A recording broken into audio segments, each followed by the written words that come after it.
രേവതിയെ സംബന്ധിച്ച് പാമ്പ് കടിയേറ്റ് പുനലൂർ താലൂക്ക് ആശുപത്രിയിലായിരുന്നു, ICUവിലായിരുന്നു. പിന്നീട് റിക്കവർ ചെയ്ത് മടങ്ങിയെത്തി. എന്നെ സംബന്ധിച്ച് ഏറെ സന്തോഷം നൽകുന്ന ഒരു നിമിഷമാണ്. ഞാൻ ഒരു ജനപ്രതിനിധിയായി തിരഞ്ഞെടുക്കപ്പെട്ട ശേഷം മൗണ്ട് താബോർ ദേറയിൽ എത്തി അവിടുത്തെ പുരോഹിത ശ്രേഷ്ഠന്മാരുമായി സംസാരിക്കുന്നതിനിടയ്ക്കാണ് ഇങ്ങനെ രേവതിക്കുണ്ടായ ദുരനുഭവവും ആ വീടിൻ്റെ അവസ്ഥയും ഒക്കെ അവരെ അറിയിച്ചത്. ഒരു നിമിഷം പോലും താമസിക്കാതെ ഞങ്ങൾ അവിടെ നിന്ന് ഇതുപോലെ തന്നെ ഫിലിപ്പച്ചനും റംബാച്ചനും സുബിനച്ചനും ഞങ്ങൾ 4 പേരും ഇവിടെ വന്നു. ഈ വീടിൻ്റെ അവസ്ഥ അന്ന് കണ്ടിരുന്നു. അപ്പോൾ അതിൻ്റെ പരിതാപകരമായ അവസ്ഥ അവർക്ക് ബോധ്യപ്പെട്ടതിൻ്റെ അടിസ്ഥാനത്തിൽ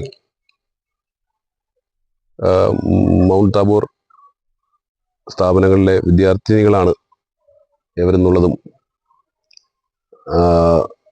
ദേറെ സംബന്ധിച്ച് അവരുടെ കാര്യത്തിൽ കൂടുതൽ വളരെ പെട്ടെന്ന് തീരുമാനമെടുക്കുന്നതിന് പ്രയോജനമായിട്ടുണ്ട്.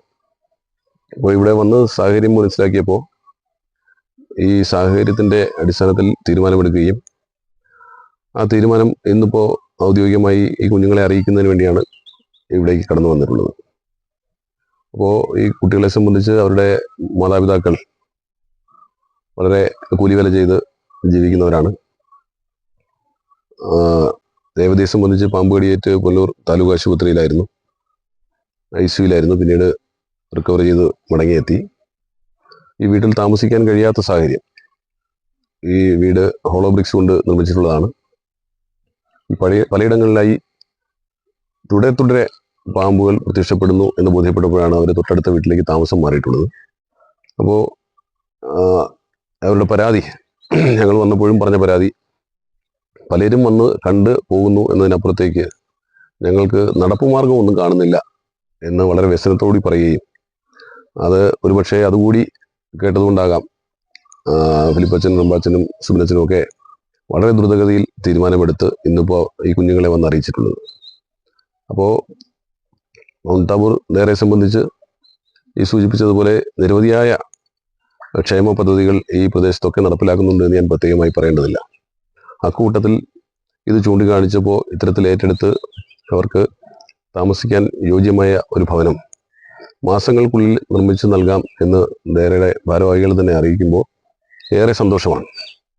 കരുതലിൻ്റെ, ചേർത്തുപിടിക്കലിൻ്റെ ഒരു രാഷ്ട്രീയം ദേറയ്ക്കുണ്ട് എന്ന് ഒരിക്കൽ കൂടി ബോധ്യപ്പെടുത്തുന്ന ഒരു നിമിഷമാണ് ഇത്.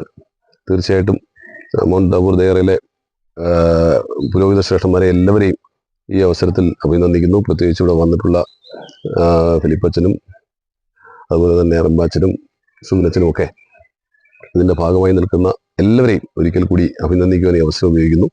ഈ കുഞ്ഞുങ്ങൾക്ക് അടച്ചുറപ്പുള്ള ഭയാശങ്കകളില്ലാതെ താമസിക്കാൻ കഴിയുന്ന ഒരു ഭവനം പൂർത്തിയാകുന്നു എന്നതിലുള്ള സന്തോഷം കൂടി പങ്കുവെക്കുന്നു. ഒരിക്കൽ കൂടി ദേറയിലെ പുരോഹിത ശ്രേഷ്ഠന്മാരെ അഭിനന്ദിച്ചുകൊണ്ട് നിർത്തുന്നു.